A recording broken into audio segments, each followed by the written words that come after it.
And that's the thing that makes it so difficult is, okay, we've been faking it this whole time, but now we're not.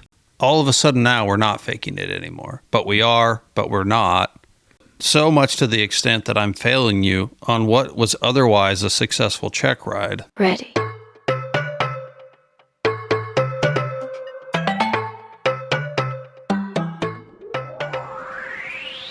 Welcome to Opposing Bases Air Traffic Talk, an aviation podcast by two air traffic controllers and rated pilots who love to talk about flying, controlling, and everything in between. The show is for entertainment purposes only and should not be used as a substitute for your instructor, your supervisor, the FAA, the NTSB, or your CAT. The show will give you a better understanding of how things work in the National Airspace System and maybe even make you laugh along the way. Please welcome retired Army pilot Alpha Golf and first officer at Penguin Airlines, Romeo Hotel.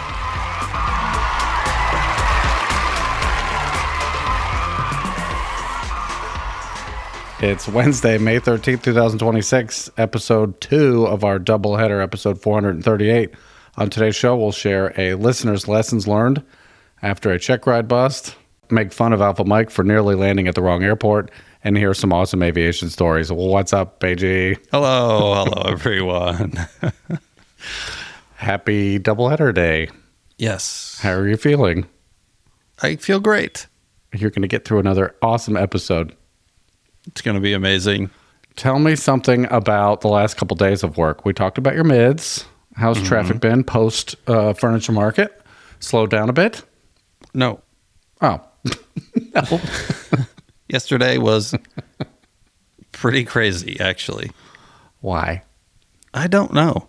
But everyone was out flying, and there were more satellite ops on West than I have seen in a long time. And why is that an extra challenge? Because you have the added responsibility of working the final into triad, which is not, it's not like it's strung out 30 miles, but you're almost always, yesterday it seemed like we almost always had at least 2 or 3, which it doesn't sound like a lot, but when you have to keep those planes in order and keep them apart and keep them spaced and make decisions on when to turn them, and it's just a lot extra. Additionally, we had military yesterday.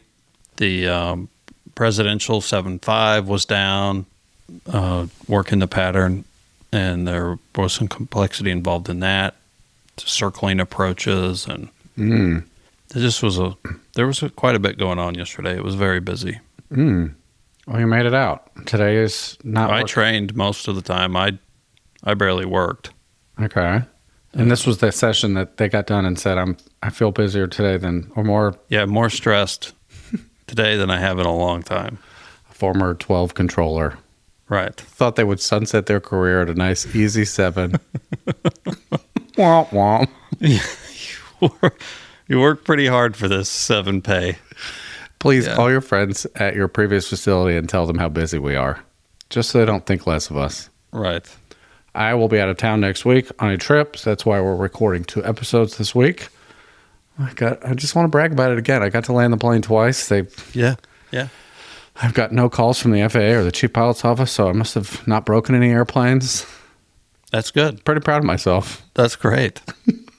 A huge milestone. It's worth noting, right? It is. No, it is. It is. I am glad to be in the flying seat and getting some more reps. It's amazing. I was just telling somebody this the other day, someone else on my fleet who's in the same boat I am, seniority-wise, and spends a lot of time in the IRO position, the bunkie position. And we had a back and forth about flying and currency. It does take a little bit more energy than I would have given it credit for and thought about this ahead of time. It's difficult to get into the flying seat after spending so many months not in the flying seat. You don't just get, it's easier to watch somebody. Oh, yeah. Than it is to actually do it yourself. Yes. And the reason I mentioned it is because it wasn't, I thought it was just me. I thought, is everybody else just jumping in the seat and just crushing it? Like, what's happening? Right. No, I'm not crazy. It's hard. It is hard. Yeah. And it's not perfect. And we have to kind of slowly build up. I feel totally different today after 4 legs. Mm-hmm. Probably better than I have in 6 months on that plane. Awesome. So, yeah. This happened to me on Monday. Okay. I have been training so much in the radar room that I was working by myself. It was all combined. Mm-hmm. It was starting to get busy, and my relief came in the room to get me out. I said, nope, I'm staying. I need this. Just watch me. Make sure I don't do anything stupid. It wasn't the most beautiful work I've ever done, but I got through it. But it is definitely a thing. When you're not the one actually doing it, mm-hmm. It is totally different. Yeah. Different. I didn't appreciate that on the flying aspect until a few months ago. Like, I get my occasional touch of the airplane, but 4 legs in a week that's really good. And I needed it. So good. All right, shall we begin? All right.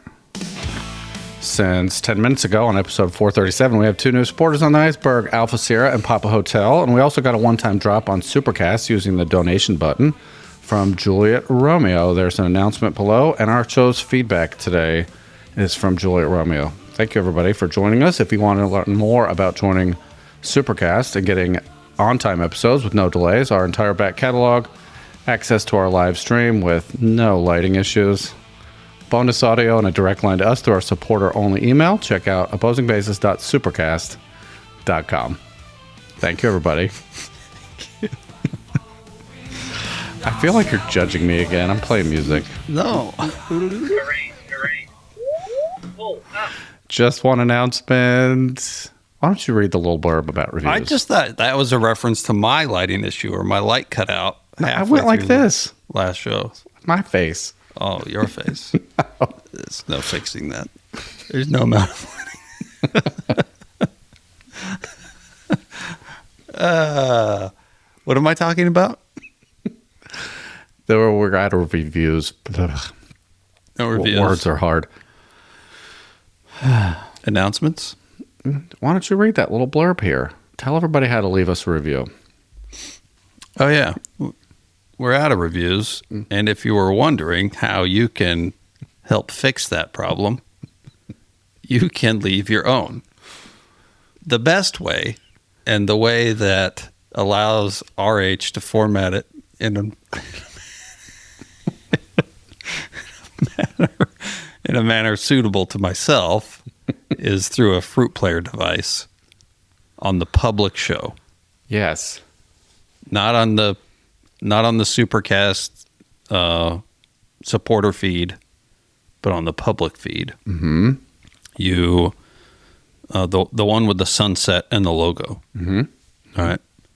You scroll down past the episodes, and you will see a link to reviews. It'll let you tap on 5 stars. Mm-hmm. We pay an extreme amount of money. At least 75% of our operating budget. 4 stars and below is not clickable. You just can't. Actually, as soon as you try to click it, it costs a lot of money. Your phone just blanks out. You might not be able to use your phone for the rest of the day. Right. And it does send a donation via Apple Pay. Recurring on a monthly basis. That's the cost of a 4-star, less than a 5-star review. Anyway, and you leave a typed review. Mm-hmm. Yeah. If you're on the premium feed, don't worry. You can head over to the public feed where we started one day and leave the review. Yes. And we may read it on a show if it's awesome. Right. Yeah. If it sucks or just not, we'll just skip it. All right, we have one announcement. Supercaster supporter Juliet Romeo is an instrument-rated pilot. Congrats. Oops, I hit the wrong button. Oh. I meant to hit that one. Congrats. All right, your story is below in the show topic. All right, we're going to move right into timely feedback. Mm-hmm. Play music. And I hit the correct button. Timely feedback. Timely feedback. I'll get number one. From Supercaster and longtime supporter Romeo Whiskey Kilo. We met you at AirVenture a few years ago. Dear Guardians of the NAS, regarding the North or Track Up debate, I must be an oddball, outcast, or outlier. 3 O's. How did I do with Nice. that? Alliteration? Is that called alliteration?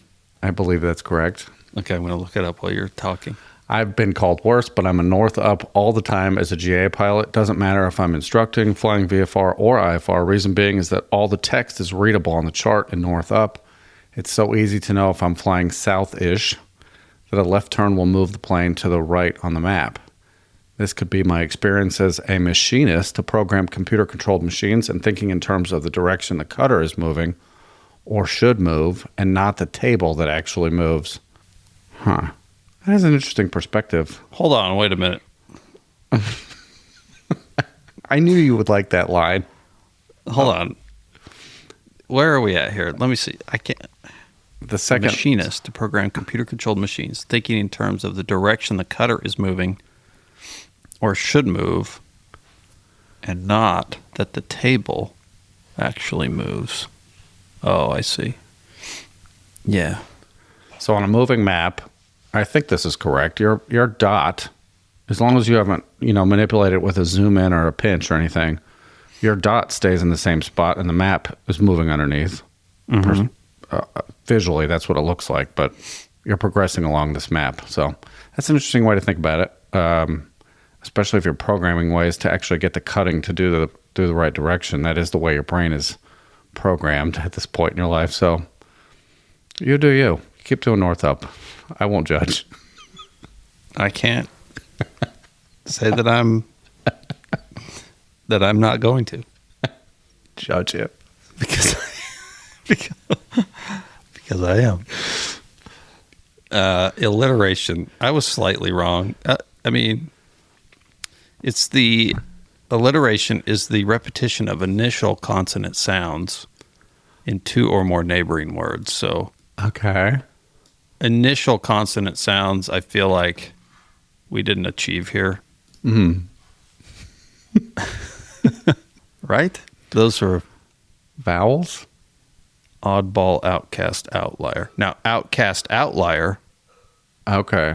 would be, Okay. but oddball is the oddball. Interestingly enough.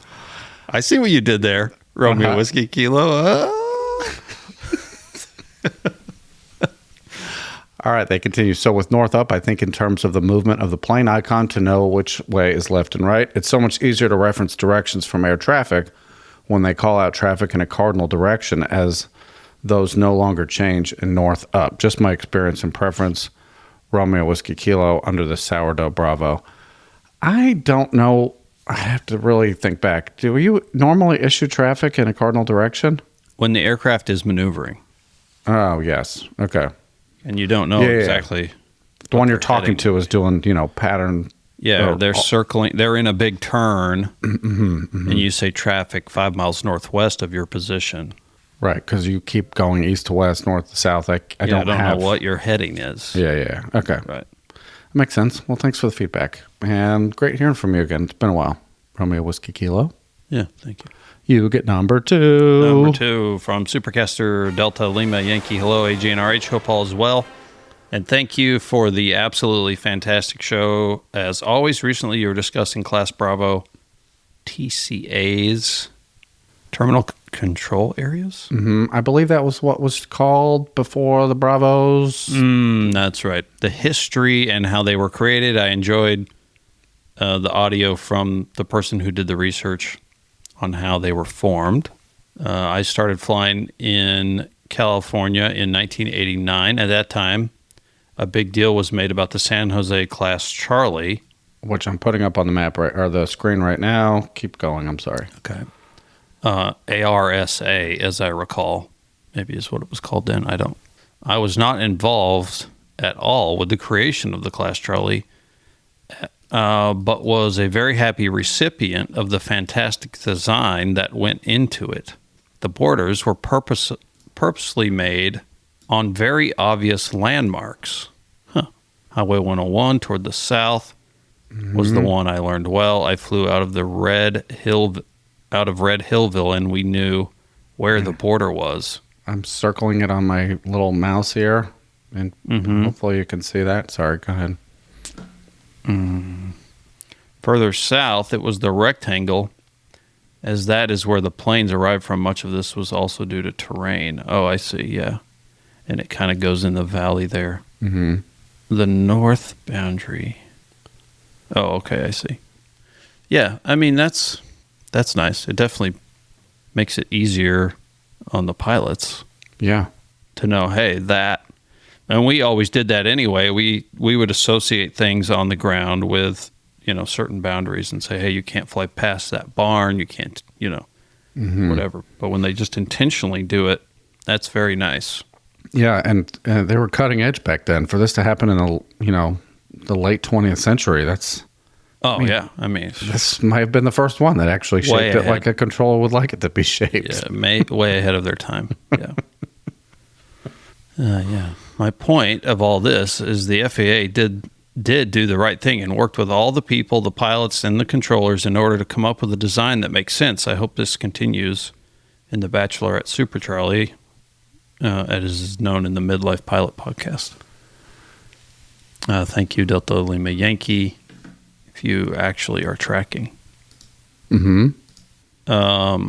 Yeah, I've never really looked at this, Charlie, but it is very interesting, and it is very unusual, especially for the late 20th century, where everything would have just been mostly the 5-mile ring, the 10-mile ring, up to, 4,000 AGL or so. Yeah, and it's underneath a Bravo, the outer layers of a Bravo going into the two bigger airports in the Bay Area. So definitely challenging terrain and a ton of traffic around there. I just say, I went in there this weekend, not to this airport, but Golden Gate Bravo, Sourdough Bravo. Yeah.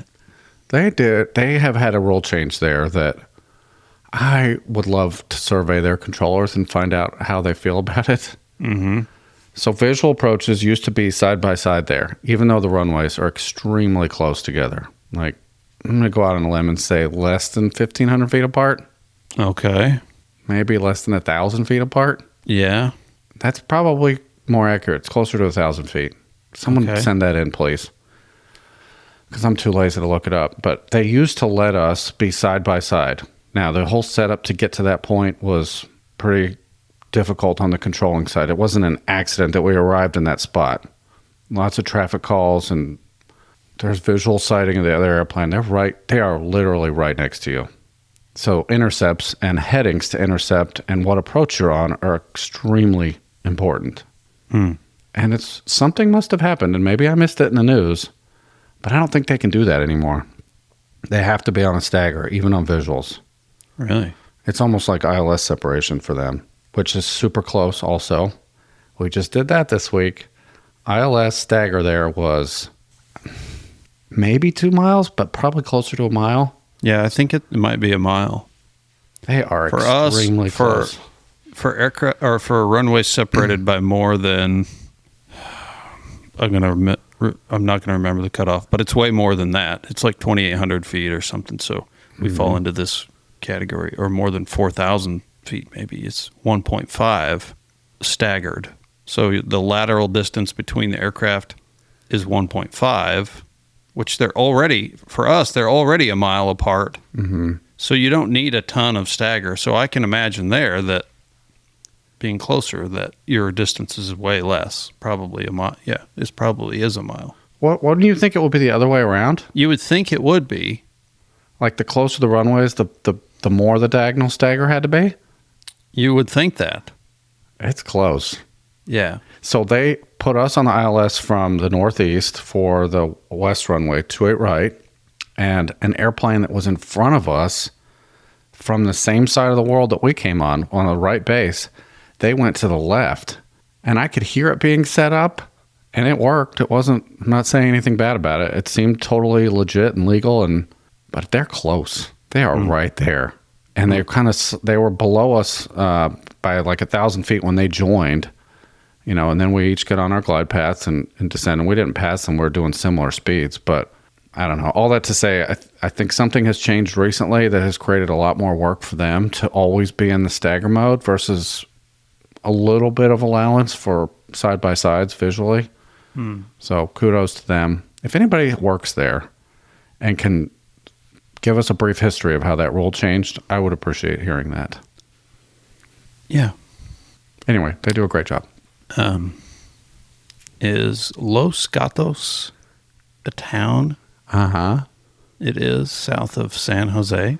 Uh-huh. The Cats. The town is the Cats. I love this town. I'm moving there. That's cool. I've never seen that before. Just very interesting. All right, moving on. Fancy jam music. Los Gatos. Feel like somebody's going to have that as a show name here. If you can incorporate that in your show title suggestions, we'd appreciate it. Today's show topic is brought to us by Supergas supporter Julia Romeo, who we shared his new instrument rating news. Newly minted instrument pilot. This was the subject line of the email. Newly minted instrument pilot, but it was a journey. Do you want to read this one? Sure. Hello, AGNRH, longtime listener, first time sending in an announcement. I figured I'd send in my story, and if this happens to help an aspiring pilot or two out there, it's worth it. I'm a full-time A&P mechanic and hobby pilot in a local flying club. I'm midlife now. It's been 20 years since my private pilot check ride and barely remember the experience. The instrument check ride. I was beyond nervous and honestly unsure how the whole process went. My journey took 6 years, on and off, as life and such get in the way of consistent training. I did as much as I could at home.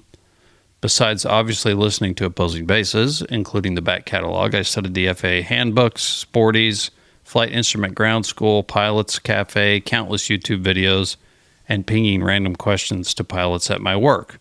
Plus, working on these planes, I figured I'd have an edge. I flew with 3 total CFIIs, including a sim instructor.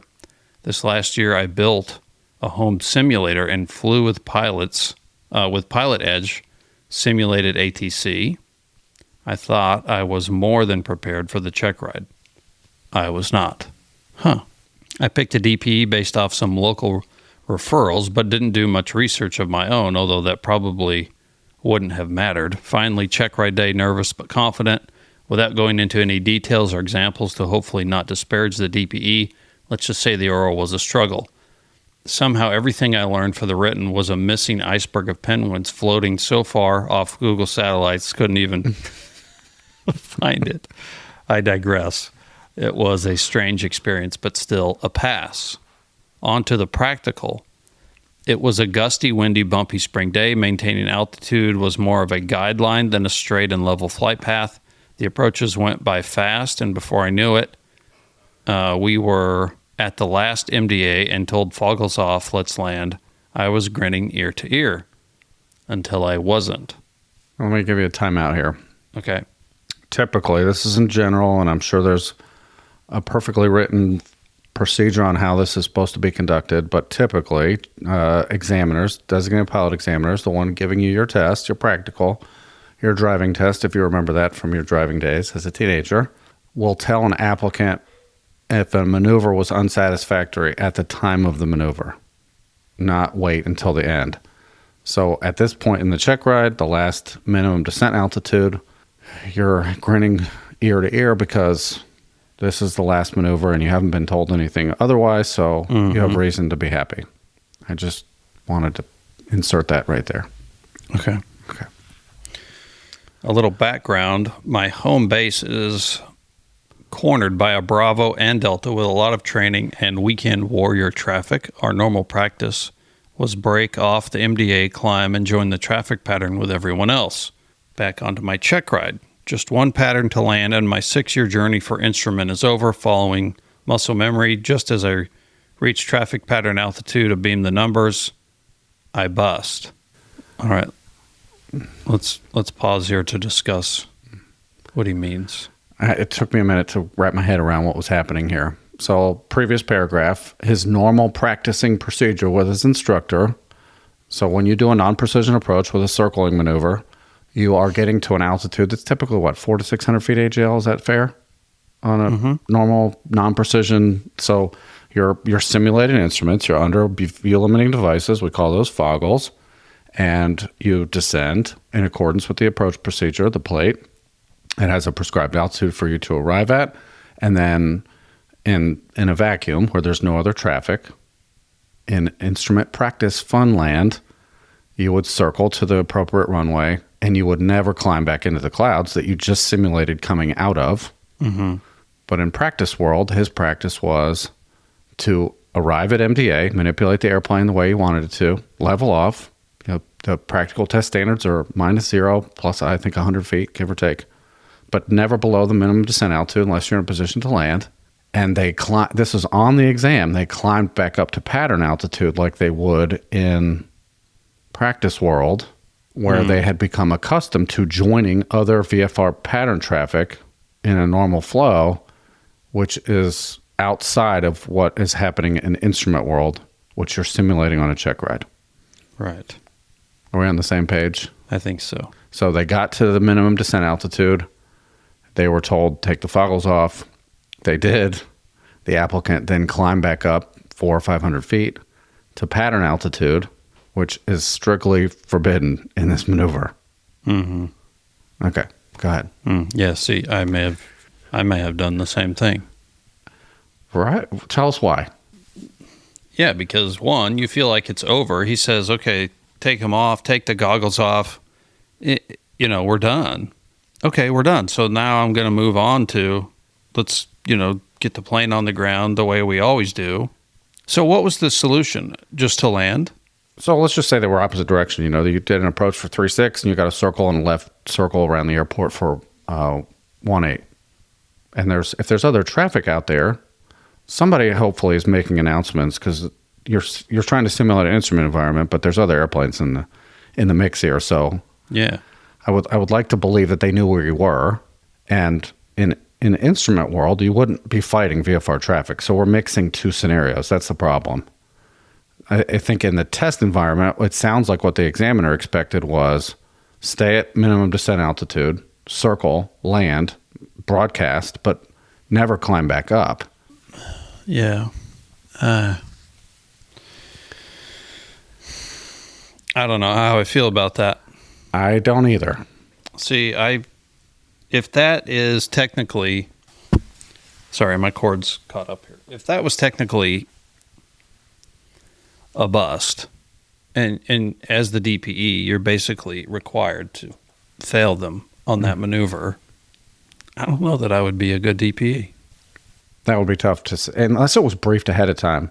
Now that is something, but then you're briefing ahead of time, like, hey, this is going to be the end, and we're going to be done, and or if you said something to the effect of, I don't know, maybe we're going to get into that.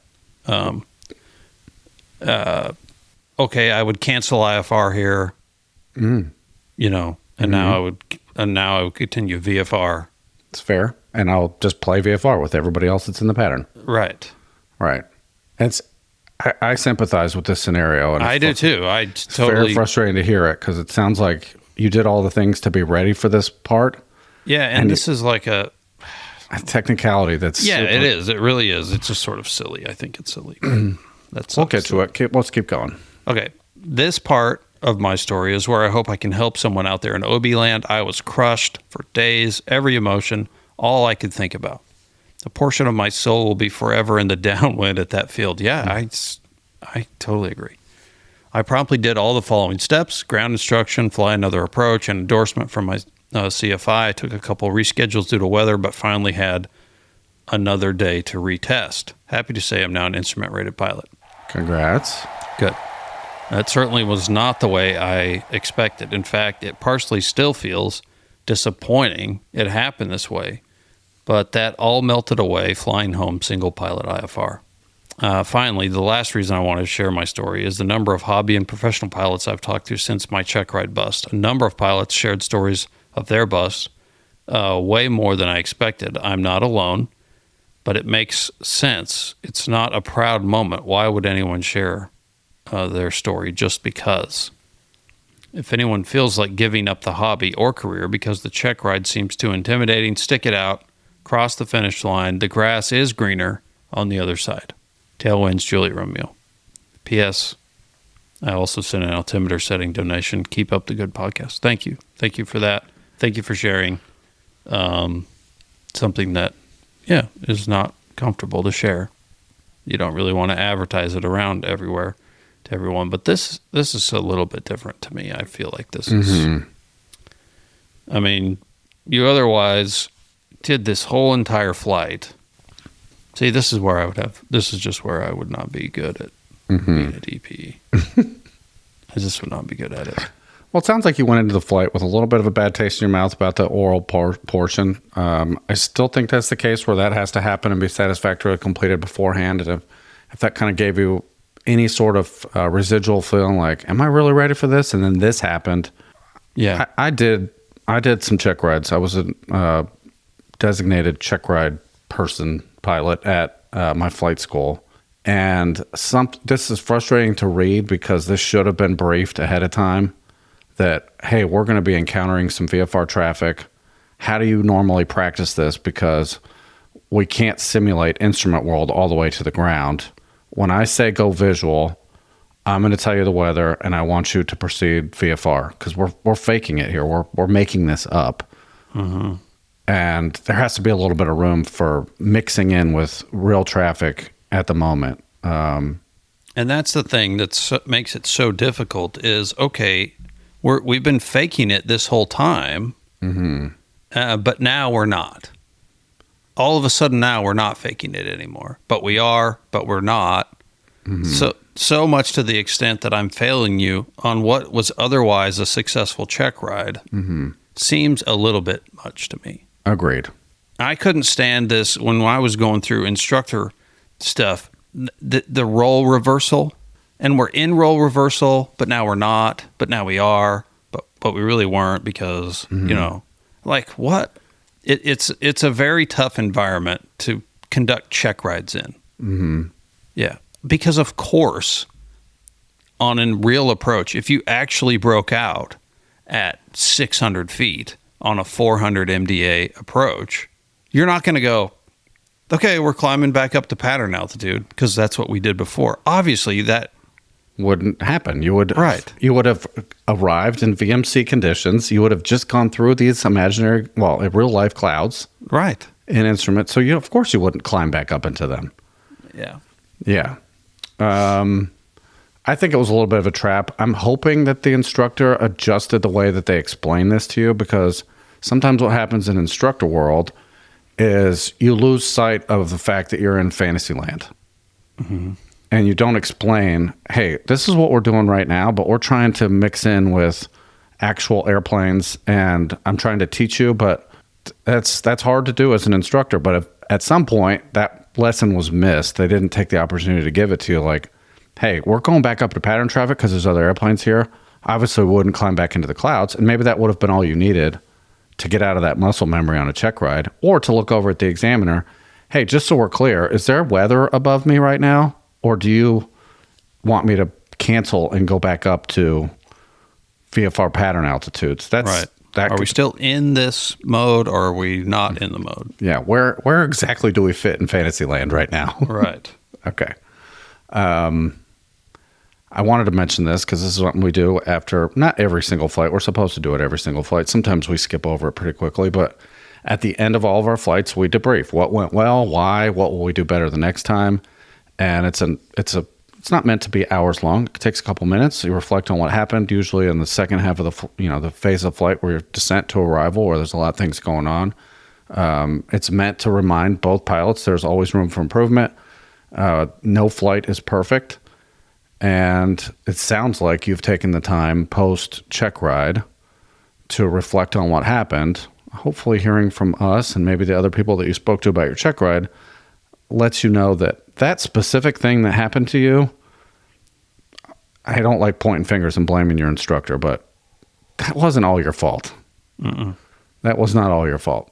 And people listening to this might say, I would have done the same thing. That's what I did all the time. There was pattern traffic. We didn't brief it. But you took an opportunity to learn from it, just like we do as professionals, and to move forward and be better on the next one. You didn't give up. So it's a terrible feeling. Want to talk about sharing stories about check rides? I mean, the benefit of talking to other pilots about it and other people who've been through that type of thing? Yeah, I think there are several benefits. One is the practical, like passing this on so that other people aren't subject to the same thing. And two, just getting it off of your chest and letting it go. Mm-hmm. Letting it out, feeling like the stigma of it having happened, or maybe the perceived shame, or what you are worried about other people thinking, and you're hanging on to that and letting it go and just putting it out there is usually a huge load off. It helps relieve that burden. Mm-hmm. So hopefully it's done that as well. You're going to hear from other pilots too that, hey, this is the mistake I made, and it might not be something as simple as, I was above or below glide slope or left or right a localizer, not actual mechanical things, but perceptions, understandings, and real world interpretation of all the rules that you jam into your head as an instrument pilot. You sort of become a weather analysis weatherman and a sort of an attorney trying to figure out all the rules. You'll hear other stories from people like, oh, wait, let's talk about that. You start reflecting on miscommunication or misunderstanding on things. That's only going to make you better. So everybody's got a story. Everybody has one. And when they hear you open to talk about things, they're going to open up and give you some of their stories as well. Mm-hmm. 6 years. What do you think of that? I mean, the perseverance to keep going, by at that amount of time, it definitely would have been easy to just say, I'm done. I'm not going to do it. Forget it. I'm done. Yeah. That was my sign. That was all I needed. No more. Yeah. But you didn't. You took your own advice. You stuck it out. Mm-hmm. You didn't give up. And now here you are. Let's just do a general heads up to all those that are thinking about becoming pilots or controllers. It will not happen the way that you think it will happen. It will take much longer. There will be ups and downs. You will leave more than one lesson or session on radar or in the tower feeling like there is no way I will be able to do this. This is impossible. Yeah. Yeah. What am I doing? How? This is never going to happen. The trainee from the 12 yesterday, we unplugged after our final session, and he said, I've made a mistake.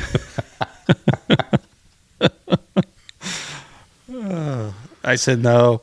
I said, it's not normally like this. He goes, you've been telling me that for 2 weeks.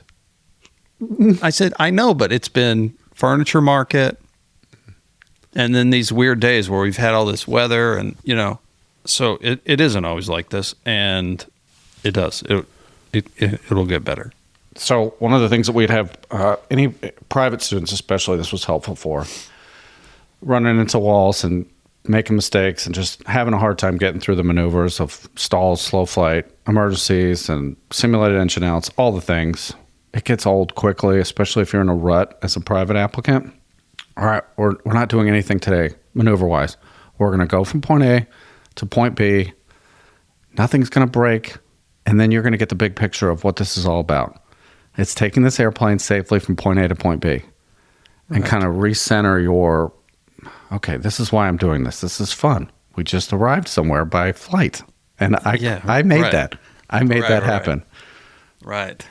When you said you went home after your instrument check ride, single pilot IFR, by the way, I've said this before, I'll say it again, that is the most challenging environment you'll find yourself in, especially if you're IMC without any automation. Please don't do that.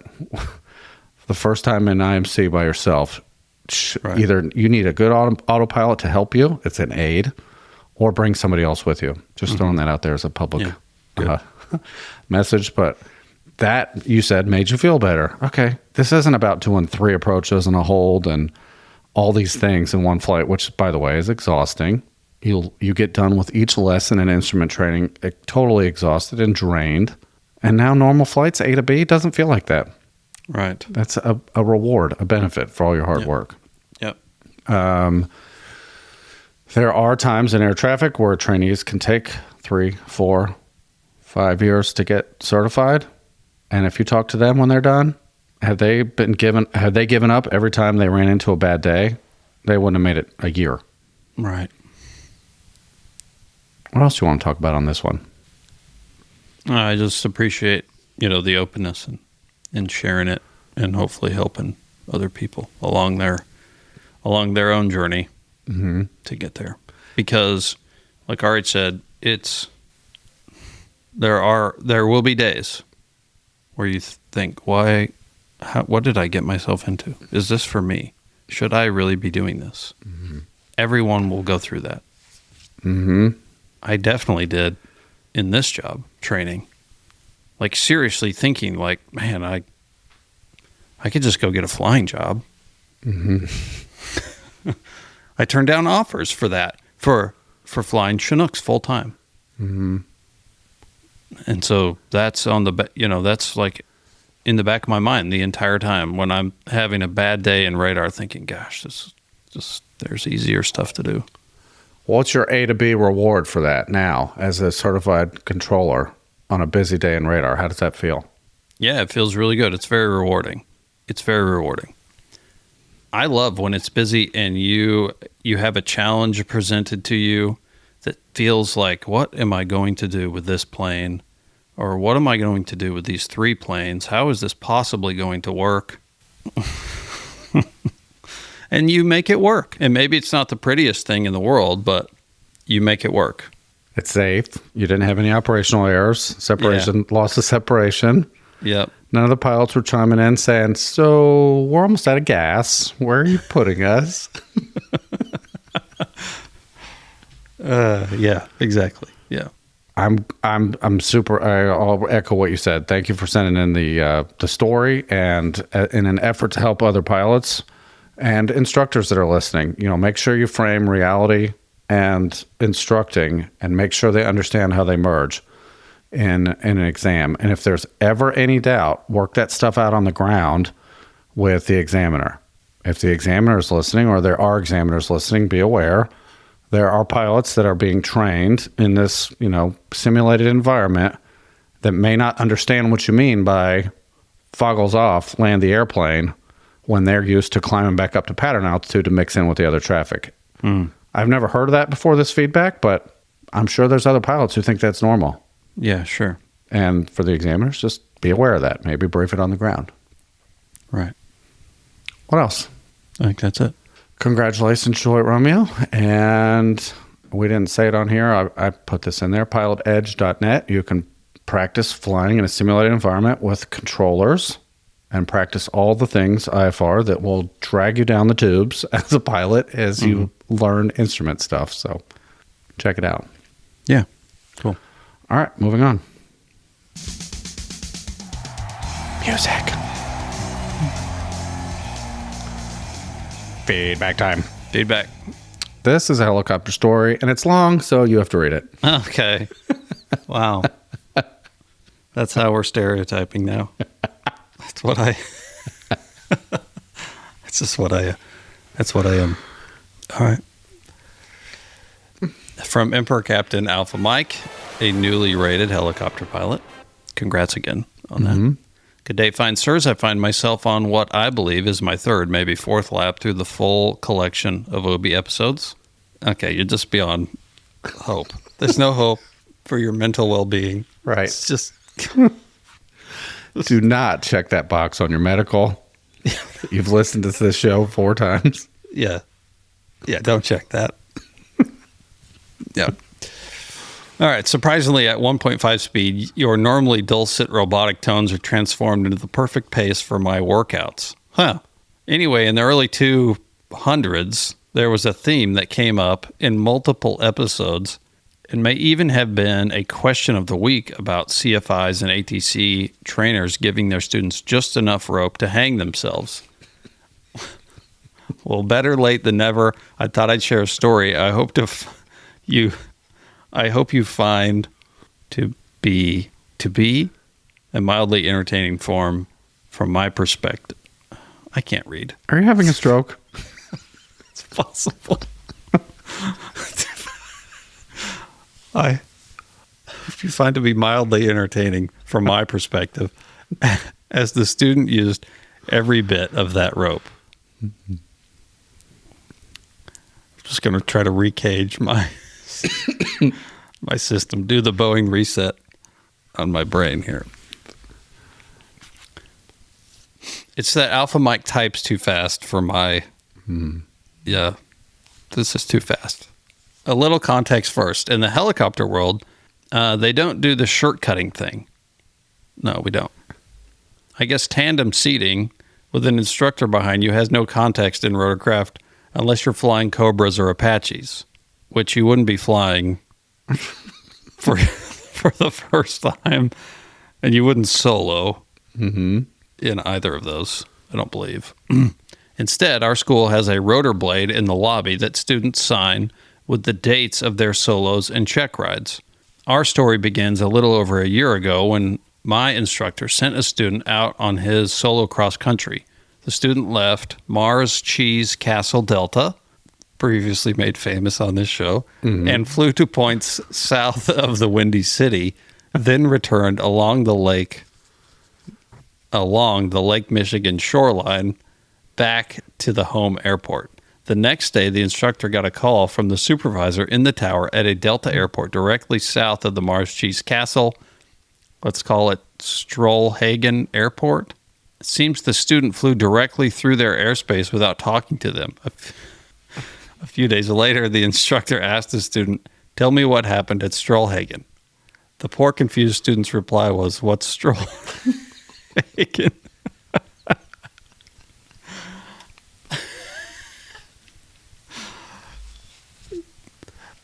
That could be mistaken that, for our code word here, but I think what you need to take away is the student is asking, what is that airport? Obviously, some discussion followed, and subsequently, when the student passed their check ride, they proudly signed the rotor blade, and underneath it, they wrote, "What's Strollhagen?" Okay, good. Now, fast forward almost a year, and a wide-eyed airplane pilot named Alpha Mike, seeking to get into the rotorcraft world, is setting out with her instructor and another pilot on her dual-night cross-country. The flight includes landing at a helistop, dinner at an airport under the Windy City Bravo, a leg using solely pilotage and dead reckoning to find any tiny airport buried in the lights of a southwestern suburb, and a return route to the Cheese Castle Delta along the Lake Michigan shoreline. After passing a familiar landmark, our unassuming heroine decides to turn inland toward the home airport. She proudly informs her instructor and the pilot in the back seat that she can see the beacon, no need for navigational aids like that iPad or the handy GPS in front of her. She calls upon the CTAF. It's night, so the Delta Tower is closed, and diligently announces her approach. As they near the airport, the backseater asks, Do you see the north ramp?" "Yep," she replies. "I see the buildings over there." She presses on, beginning her descent and slowing down. As she gets closer, the instructor says, "Boy, Highway 158 sure looks different from here." Highway 158 is the road on the south side of the Cheese Castle Delta. Barely acknowledging, she presses on. Within a mile of the airport now, our aspiring rotorhead starts to feel confusion with what she sees and says, "My orientation must be off. This doesn't look quite right." Her instructor and the pilot in the back say nothing. Finally, just a few hundred feet above the airport, she knows something is off and says, "Okay, this looks all wrong. The beacon should be on the other side of the airport from the river. This isn't right." At this point, her dear instructor can hold back no more. Just before he and the backseater begin roaring with laughter, he barely spits out the words, "That's because this is Strollhagen." Our completely embarrassed Alpha Mike quietly pulls collective to begin a climb, identifies the next beacon in the distance, and successfully navigates to the Mars Cheese Castle Delta to complete the trip, feeling just a little more humble now. A few months later, when she finally passes her check ride, the newly minted rotorcraft pilot Alpha Mike dutifully signs the rotor blade and writes underneath it, "Oh, that's Strollhagen." There you have it. The experience that I will never be allowed to forget. I realize this feedback has approached the length of the Lord of the Rings novel, but I do hope you enjoyed the story. As always, with much appreciation for all you do, Alpha Mike. Awesome. I enjoyed it. Excellent story. Have you ever been misplaced Oh, man. in a low-flying helicopter? Oh, yes. Tell us. Hold on. Let's just say this from a fixed-wing perspective. I don't have, outside of a pattern, much time below 1,000 feet. Yeah. That changes the way things look. And at night, when you're relying on beacons and some highways and things, and you're close, I could see how this happened. It's ironic because it's happened to other people, but I could see it happens. It's very difficult to navigate at night, and then it's especially if you threw the iPad in the back. So I just wanted to say that I'm sympathetic as a non-helicopter, non-low-level flying experienced pilot. This would be hard. I mean, I'm trying to remember specifically a story, but I have been lost plenty of times. I mean, plenty of times. You're descending too early, and to make it worse, and under goggles, everything is just green. Mm-hmm. So you're constantly having to look under the goggles to see, is that a red light? Is that a blue light? What am I looking at? It could be very, very disorienting at night. I mean, gosh, I got lost in the day. Forget night. I was tasked on one particular occasion during the day to find a VOR on the ground out in the countryside, to actually physically place eyes on the VOR without using the VOR or the GPS. Mm-hmm. I misunderstood the rules. Without using that VOR, I could have triangulated off of others and climbed up, but I spent all of my time at where I thought this thing was at 500 feet. Mm. Well, on a sectional, the symbol for the VOR is like 1.5 miles wide, right? Mm-hmm. I don't think I ever saw that thing. I'm still looking for it in theory. I think it was the Harcum VOR. Anyway, I felt dumb because I just couldn't find it. You're not dumb. And to really top it off, the flight engineer in the back, which they pulled no punches. When I finally gave up and we just flew off without ever finding it, he said, "Well, that was embarrassing." Yet offered you no help. Are they allowed to help in this game? No. Okay. No. All right. I love the story. Thank you for sharing it, Alpha Mike. Yes. And you're welcome for making AG read it. I think it was... I struggled through that. I don't know why.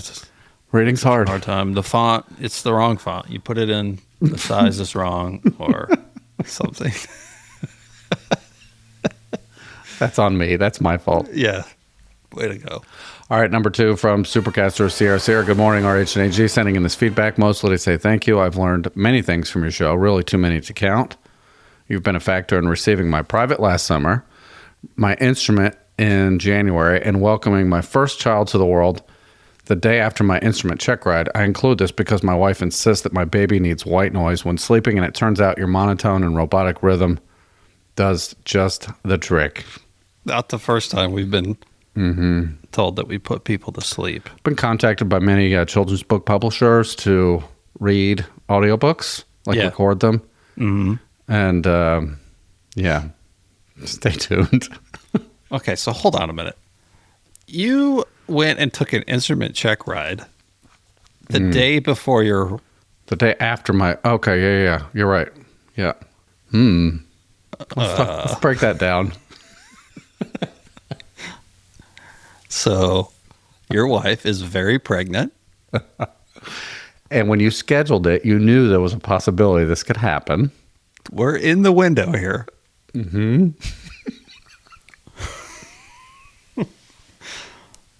But you persisted nonetheless, because probably you had to schedule it forever ago. Mm-hmm. What was the plan if she went into labor whilst you were airborne?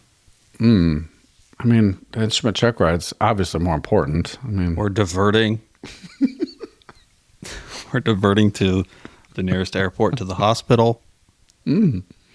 quite the entrance. That would have been something.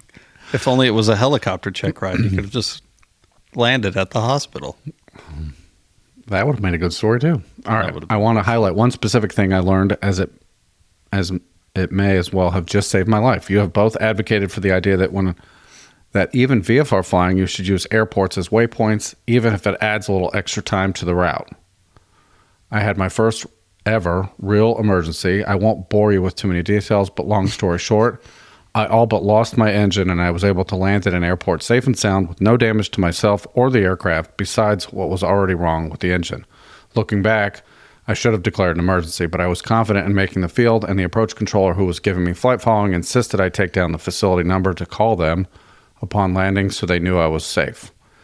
I did have to land opposite direction, and when announcing my position on the CTAF, I was too focused on landing that I failed to mention my emergency status at first. One and only plane in the pattern was a Grumman on final and was not very happy with me and gave me attitude on the radio until I stated my predicament. His demeanor immediately changed and was happy to comply. I thanked him, and he congratulated me on getting down safe over the frequency upon landing the plane, so thank you, because it wasn't too long after finishing my private that I adopted this practice of flying airport to airport. On this particular trip, flying direct to my destination would have put me in the middle of nowhere with little to no options. Anyway, this simple idea that has made all the difference in today's flight, so thank you to both of you. As I get ready to wrap up my commercial and hopefully CFI soon, this is an idea that I hope to instill in any and all future students. Love the content. Loyal listener, Sierra. I'm super excited you made it down safely. And a couple things I want to break down on that. Not declaring an emergency while you're already talking to ATC and telling them what you're doing. That's not the biggest offense in the world. I mean, if nothing in the process is going to change, nothing different is going to happen by you declaring an emergency. Mm-hmm. What would have been done differently? You still would have gone to this airport. You still would have landed opposite direction. Mm-hmm. You still would have called ATC when you got on the ground. If you're in the middle of nowhere, I highly doubt that they're dispatching crash rescue, which doesn't exist at this field anyway. Mm-hmm. Oh, yeah. Good luck calling, local 911 from the Tracon. That controller reaches back or yells out, hey, this guy's losing his engine. Just explaining where this plane was to a civilian emergency dispatcher would be impossible. They have no idea. None.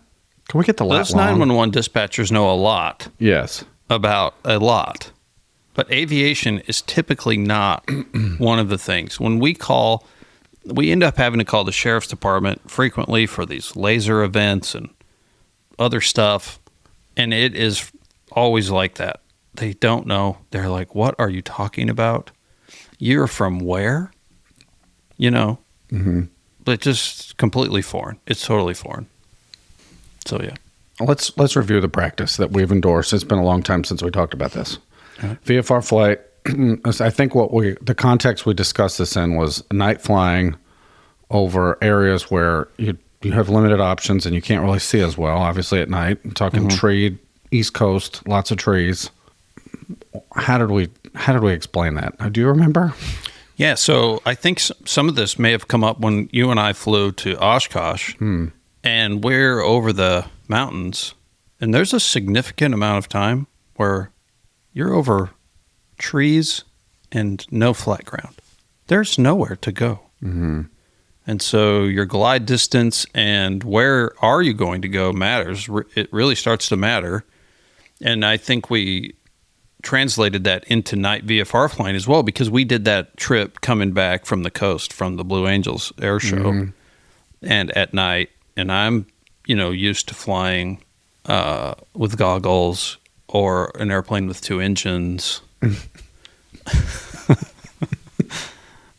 I'm like, man, I can't see anything out here. So we started being very cognizant of where we went and how we kind of zigzagged, because it just sets you up. Yeah, it's a little bit longer. You flew a little bit more, but not that much more. Right. Not like 30 minutes more. That was what, a 2-hour flight? Mm-hmm. It's not like we added 30 minutes. Maybe we added 5 or 10. No, and I think relevant to that discussion was we're putting an airport on our glide ring, which EFBs will illustrate now. So altitude is your friend at night, and the more time you have from engine failure to arriving at planet Earth, the more glide distance you have. It might be easier to get an airport in your glide range, and you could do that. I mean, it's not perfect. It's not perfect science. So it might not necessarily mean A to B, like, okay, I got to go literally on top of all these airports, so they're always at my 12 o'clock. No, just have an idea of where they are in your planning. You know, A to B planning should involve a little bit of awareness, especially if you're flying places that you're not familiar with, of how far am I from an actual place to put this airplane down? And if there's no airport, how close am I to a major highway, one with more than 2 lanes? Because good luck putting it down on a 2-lane road. This side of the Mississippi, it's surrounded by trees and wires. And wires, right. We'd have a much better chance on a major highway for sure. Right. But yeah, keeping the airplane close to those and having an awareness of it in your planning. A lot of pilots blast off A to B direct and have no idea what's in between. Right. Please don't do that. Yeah, and just when I flew single-engine aircraft, helicopters, we didn't think a thing about it. It's just what you did. Mm-hmm. Well, then when you start flying a multi-engine aircraft, and when you lose an engine, it becomes an emergency. You're like, that's interesting.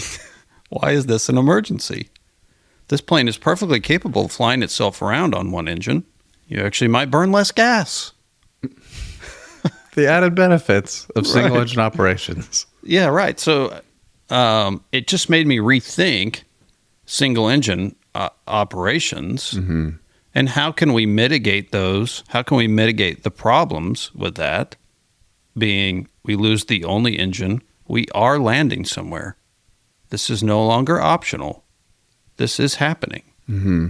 So let's set ourselves up for success to have a place to land, or at least be closer to a place. Mm-hmm. Like Arch is saying, trying to keep a landing within the glide ring, and on that trip over the mountains at 10,000, even at 10,000, we were in a period for a while. I don't remember how long it was, 30 minutes? Maybe. Where there was nothing. Mm-hmm. No airport within the glide ring. Right. But we had a little bit more time than we would. At least we're not at 3,000 feet above the ground. Right. Why are you going all the way up to 10,000? It gives me a few more options if something happens. Right. For sure. Yeah. Anyway, it just sort of changes your thinking. So if you're out there and you've always just flown single engine stuff around and it's just the way it is, maybe try to see it from the perspective of, well, yeah, we are sort of. And I've always made that joke. You take off in a Skyhawk and declare an emergency because we're single engine. And you want to continue? Yeah, I just want you to know I'm in a constant state of emergency, I think is what you said. Yeah. You should be at a heightened sense of awareness of what you're going to do when the engine goes out. Mm-hmm. Because you're at that decision point now. There's somebody listening going, well, that's impossible. There's times when you can't, there's nothing you can do. And you can't just run around thinking your engine's going to fail all the time. Okay, that's fair. But that doesn't mean you can't try to plan the best flight you can put yourself in a position to succeed as the higher percentage of that flight. Don't just blindly go into it. Yeah, right. Do the best you can. I'm not saying it's going to be perfect every time. Mm-hmm. You're going to fully mitigate any risk out of the situation entirely, mm-hmm. but you do what you can. Hey, 80% of this flight, I have somewhere to go. Mm-hmm. The other 20%, we have to be aware of it. This is an important, like, we're going to be talking to somebody and we're going to do our best with the resources we have. But in these small windows, hey, there's no way I can get near an airport. I'd have to zigzag 100 miles. We're running out of gas anyway. Yeah, so right. Yeah, exactly. But you could, if you spend most of that flight and a lot of time ahead of time, you do have to do some planning. CFBs are great, but punching off, just not thinking about these things sounds like your planning and your route planning put you in a position to succeed, and good for you for putting it down. Not a lot of pilots can say they've been able to do that. Good on you. Yeah. And thank you for supporting the show. Absolutely. Anything to add? Nope. All right. We do our best to respond to supporter feedback and let you know when you'll be on an upcoming show.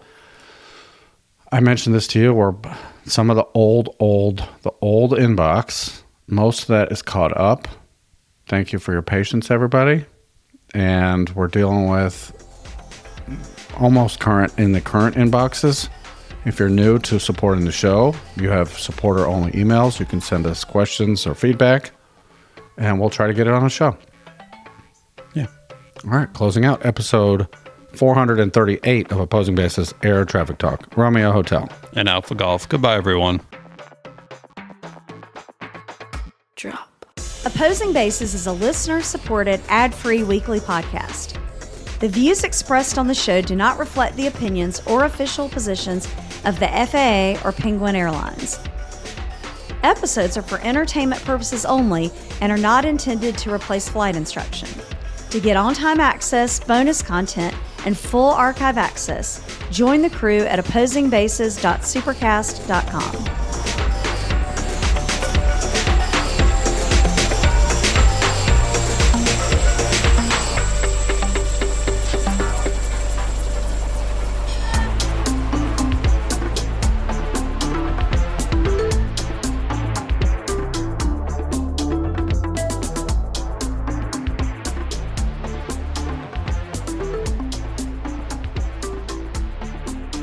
Drop.